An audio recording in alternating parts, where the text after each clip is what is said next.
Breaking news tonight, ceasefire broken. The U.S. launching a series of new strikes on Iran. The retaliatory attacks coming because Iran unleashed drone and missile strikes on 3 commercial ships in the Strait of Hormuz in just 24 hours. The U.S. calling it a ceasefire violation. The president in nearby Turkey for meetings with NATO. So is the peace deal now over? Also breaking right now, missing plane. The search underway after a Boeing cargo jet, a 737 with 5 people on board, suddenly disappeared from radar over international waters. A high-rise at risk of collapse in the heart of New York City. Alarming video of support beams inside the 37-story building buckling. Several floors sagging. The dangerous situation triggering mass evacuations near Grand Central Terminal. Extreme weather wreaking havoc, powerful winds sending this trampoline flying. Floods stranding drivers, a lightning strike sparking an apartment building fire. We're tracking it all. Argentina's stunning World Cup comeback. The historic rally will show it to you, keeping star Lionel Messi's tournament dreams in play. Raging wildfires forcing tourists to evacuate from this popular vacation spot. Our series, The Cost of Denial, the looming Medicaid cuts, and why this woman says she will lose her life if the benefits disappear. Incredible video capturing a husky fending off a charging bear to protect a child. Dolly Parton on Broadway, the country music icon story headed for the Great White Way. And there's good news tonight. The Hail Mary play from this bride-to-be and the NFL owner granting her one wedding wish. Nightly News starts right now. This is NBC Nightly News with Tom Llamas. And good evening. We do begin tonight with the new missile strikes from both the U.S. and Iran and that ceasefire now in jeopardy. American forces responding tonight with retaliatory strikes, a response to Iran's attacks on commercial ships earlier today. The U.S. military saying it will hit Iran with powerful strikes in response to the targeting of 3 tankers in the Strait of Hormuz. This latest back and forth coming after CENTCOM says Iran violated the ceasefire and its pledge to open up the strait. All of it happening with the president at a key NATO summit not far from Iran's border in Turkey, while Iran buries the former Ayatollah. Chief White House correspondent Garrett Hake is traveling with the president in Turkey and starts us off tonight. Tonight, President Trump ordering airstrikes against Iran. Retaliation for the Iranian regime attacking commercial ships in the Strait of Hormuz. What U.S. Central Command calls Iran's, quote, clear violation of the ceasefire. Saying the U.S. is launching powerful strikes to impose heavy costs on Iran for targeting and attacking commercial shipping crewed by innocent civilians in an international waterway. A U.S. official earlier telling NBC News the Iranian regime violated the preliminary peace deal it signed by targeting commercial ships in the Strait of Hormuz with missiles and a drone. All as President Trump is just hundreds of miles away from the Iranian border, greeted with an elaborate ceremonial welcome at the NATO summit in Turkey. From an escort on horseback to a stunning fighter jet flyover, including red, white, and blue smoke. President Trump in a meeting with Turkish President Erdogan praising the country for its role in the U.S. war with Iran. Turkey has been a great ally for us. I don't think he wants to see them have a nuclear weapon either. And blasting European allies for their relative lack of support. You would think that they'd be very willing to do something to help us, and they really weren't. And now the Trump administration going after Iran's economy for attacking those ships in the Strait, revoking a waiver that the U.S. had granted as part of the preliminary peace deal that allowed Iran to sell its oil on the open market. The administration has said it would only give financial rewards to the Iranian regime if it abided by the deal. You're welcome to be re-invited into the world economy, but only if you honor the commitments that you make in this agreement. Garrett joins us now live from Turkey. Garrett, I know you have some new reporting for our viewers on what exactly the U.S. was targeting inside of Iran. Yeah, Tom, a U.S. official tells our Courtney Cubie that these strikes are bigger than previous retaliatory actions against Iran and hit targets that included air defenses, missile launch sites, and port facilities. Jets from the Air Force and Navy took part of the mission. Tom? Garrett Hake leading us off. Garrett, thank you. We're also following more breaking news right now. This just in, an international search for a missing 737, a cargo plane with 5 crew members, has gone missing off Pakistan's coast. Tom Costello joins us now live. And Tom, the aircraft, from what we understand, was seen on radar descending, and then they suddenly just lost communication? Yeah, that's right. This was a Boeing 737 cargo plane, Tom. It was flying from the United Arab Emirates to Karachi, Pakistan, when it suddenly went missing off the coast of Karachi, off the port, actually, is what we're told, in the Arabian Sea. The cargo plane is called K-2. Pakistani air traffic control says the plane reported navigational issues at about 9:20 p.m. local time, then descended rapidly, making a very sharp change in heading. In fact, radar and radio contact lost about 178 miles west of Karachi. Controllers have launched search and rescue teams already. 5 crew members are thought to be on board. It's not at all clear what might have happened here. Typically, if a plane loses an engine, it doesn't just drop out of the sky. It glides for a time. So the fact that this plane seemed to have dropped like a rock is really concerning, Tom. And this still developing tonight. Okay, Tom, we thank you for your reporting. Tonight, a dangerous situation unfolding right here in New York. Part of a high-rise building under construction in the heart of the city, potentially on the verge of collapse. And now there's a race against time to stabilize it.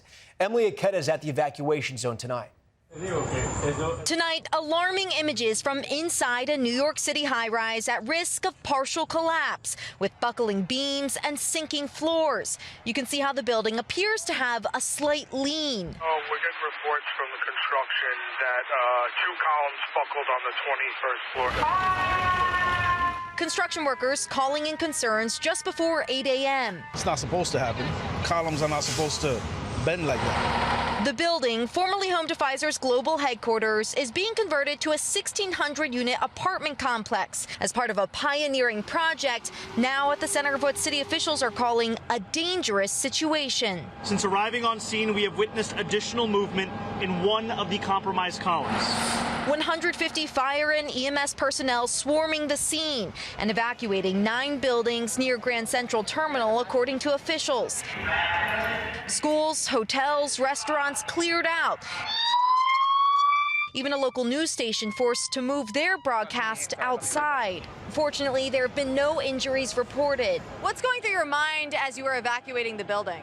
Well, this is for real. I need to get out of here really quick because I don't know if the neighbor building is collapsing or not. There are no Department of Buildings records that indicate prior concern about the structure.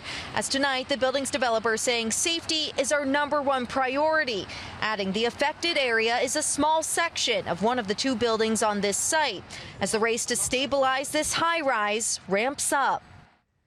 And Emily, I know the police are keeping you a safe distance away. Show our viewers exactly where this building is. And finally, they've been able to allow crews back inside. Yeah, Tom, that's right. We are about just over a block away from that high-rise building where inspection crews have been able to go floor by floor assessing the damage. Unfortunately, there hasn't been any further movement to the building, which means they can begin those emergency stabilization efforts, which officials say will go into the night and likely even the coming days, Tom. Emily, we thank you. We want to turn now to the major political story tonight, the growing calls for Maine Democrat Graham Platner to drop out of the Senate race there. He's facing an allegation of rape, which he denied, but sources tell NBC News tonight he has not decided yet if he will bow out. Here's Ryan Nobles. Tonight, the pressure is mounting on embattled Maine Democratic Senate nominee Graham Platner, with a growing chorus of prominent Democrats demanding he step down. I think Graham Platner needs to get out of the race. Including voters that once supported him. I would tell him, nice try, buddy, but get out. All after a former romantic partner of Platner's accused him of rape, saying he forced himself on her 5 years ago. Did Graham Platner rape you? By definition, yes. Absolutely. Platner denies her allegation. Any accusation of non-consensual behavior is categorically false. But a source familiar with his thinking telling NBC News he's still undecided about whether to step down. Even before the rape allegations, Platner faced a slew of scandals, including online posts where he said a Purple Heart veteran who was shot by the Taliban didn't deserve to live. And Platner had a tattoo widely recognized as a Nazi SS symbol covered up after backlash, saying he did not know its meaning. Still, top Democrats were supporting him. And I said to myself, that's my kind of man. I like Graham Platner. You like Graham Platner. But tonight, both Elizabeth Warren and Bernie Sanders releasing statements saying it's time for Platner to step aside. Platner has until July 13th to step down. If he does, the state Democratic Party would pick his replacement. Tom? Ryan, thank you. There is more extreme weather out there, really across the country. Storms and floods and fires leaving widespread damage in their wake. Here's George Solis with some of the images. Tonight, millions across the Northeast cleaning up after a potent 1-2 punch of severe weather systems slammed the region. New videos showing the power of those winds. Look at this, a trampoline sent sailing through the air outside Baltimore. The systems toppling trees and knocking out power to thousands.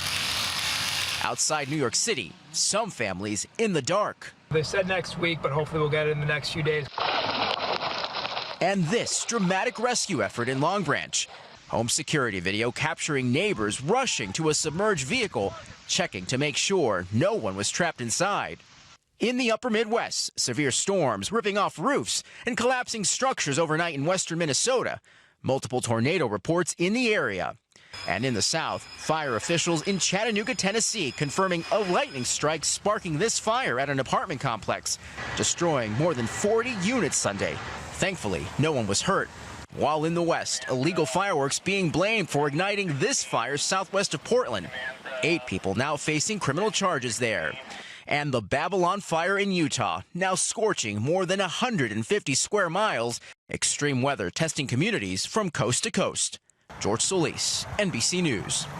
And the world tonight talking about that stunning comeback. Superstar Lionel Messi and Argentina defeating Egypt after trailing for much of that World Cup game. The reigning champs fighting back to keep their bid for a repeat alive. Jesse Kirsch has more.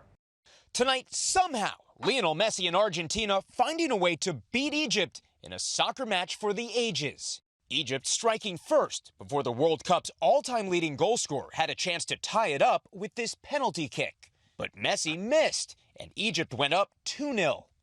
Then just when it looked like his World Cup career might be over, the man often considered soccer's greatest ever sent this ball toward the net. Messi rocketing in the equalizer. And the reigning World Cup champions had even more in the tank. 3 goals in under 15 minutes, sealing victory.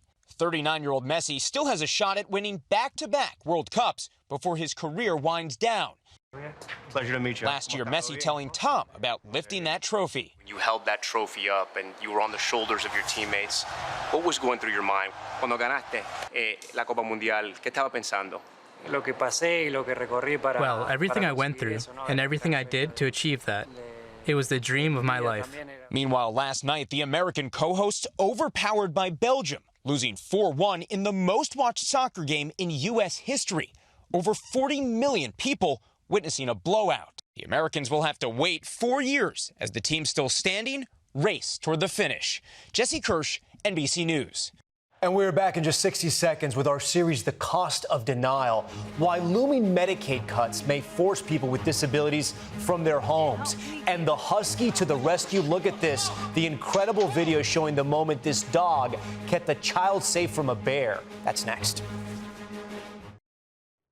We're back now with our series, The Cost of Denial, where we investigate issues people face with insurance and health care. Tonight, Gabe Gutierrez reports on how looming cuts to Medicaid could spell disaster for the families who rely on it. Ready to start our day? For Alexia Flory,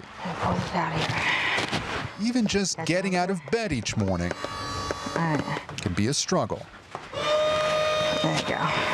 The 33-year-old has cerebral palsy Get it down this side. and requires her mom's constant attention. It affects my muscles. It affects my leg muscles. what is the hardest part of your day?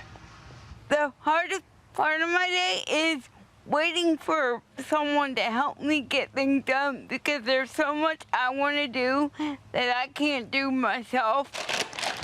But for more than a decade, Alexia says she's been thriving in the Baltimore suburbs, getting a college degree and studying in a local seminary, thanks to a Medicaid program that helps pay for 2 aides. You're doing a great job, Lex. They are family in every sense of the word. All right, what do you want for breakfast today? And also pays her parents, funding designed to keep people with disabilities out of institutions by allowing family members to care for them at home. But following a budget shortfall in Maryland, $126 million were slashed from these programs. Wages for family caregivers and external aides were set to be cut on the 1st of this month. But after NBC News began asking about the changes, at the last minute, the state postponed the cuts by up to 90 days. I lose my life if these services go away. Let me put your hat on because it's hot out here. My aides who are helping me do all these things will go away because I need to find other jobs. If all the proposed cuts take effect, Alexia's parents say they could lose at least $60,000 per year, money that helps keep her living at home. What does that mean for your family? It means that we're going to have to tap into our 401. We're going to have to either sell this home and get something smaller. They say Alexia's overnight caregiving hours have already been denied. I bite my fingers every single night. I get anxiety. I cry out to God. God, it's got to end. You know, she qualified for everything for 5 years straight, and then this year she doesn't qualify for overnight services. But she's still the same Lexi. In a statement, Maryland's Department of Health said costs for these programs skyrocketed by 144% over the last 5 years, adding the state needed to avoid overspending or risk violating federal guidelines, which could jeopardize all of its funding. Alexia feels she and people like her are being unfairly sacrificed to balance the state's budget. People with disabilities are people too. We're not objects. We're people first. You feel for that family, Gabe. The focus of your story is Maryland, but the issue is much bigger than that. Yes, Tom. Disability advocates say that with President Trump's so-called One Big Beautiful bill set to slash Medicaid funding by about $1 trillion over the next decade, this could soon be an issue facing people with disabilities nationwide. Tom. All right, Gabe, we thank you. When we return, Dolly Parton revealing when her new musical comes to Broadway. We'll tell you. That's next. We're back now with the wildfires raging across Europe. In Spain, massive plumes of smoke rising near this rooftop pool, forcing nearly 200 people to evacuate a popular resort. And in Connecticut, the moment a family's Husky rushes to protect a little boy, watch as the dog charges at a bear. The bear then ducks under a boat, but the Husky keeps after it until the bear eventually takes off. Also tonight, Dolly Parton announcing her Broadway musical will premiere this winter. The show about Parton's life will open on her birthday in January. Parton says the show will feature some of her biggest hits, plus new songs she's just written for the musical. All right, when we come back here on Nightly News, a bride-to-be making her wedding wish to one NFL team who said yes. That's next. Finally, there's good news tonight about the unexpected way an NFL team owner is helping a future bride have the wedding day of her dreams. Here's Liz Kreutz. When soon-to-be bride Olivia Capoletti fired off this email to the Arizona Cardinals, she knew it was an unusual request. I know this is probably the longest shot, but I'm desperate. Olivia and her fiancé John are getting married this October in New Jersey, but the couple faced one small obstacle. The only suite large enough at the hotel for Olivia to get ready with her bridal party was already booked, reserved in advance for whichever team would be playing the Giants that weekend at nearby MetLife Stadium. So I very kindly but persistently followed up with them month after month. Finally, the NFL schedule came out. The team would be the Cardinals. Olivia says she sees it now as a sign. My dad passed away, unfortunately, about 3 years ago now, and he was just the best. we always look for cardinals as signs of a lost loved one. I know a lot of people do that. We definitely do that, my family. And so she threw a Hail Mary, hoping her bold but polite request would reach the right person. And it did. I'm Michael Bidwell from the Arizona Cardinals. Yes, that's the Cardinals owner telling Liv the good news. I'm happy to give it up to you and your bridesmaids to use during your wedding weekend. Did you expect to get a response? Never in a million years, no. It was like so surreal. A small gesture, but one that means more than Olivia could have ever expected. He absolutely is watching over me. It's definitely a sign from Dad.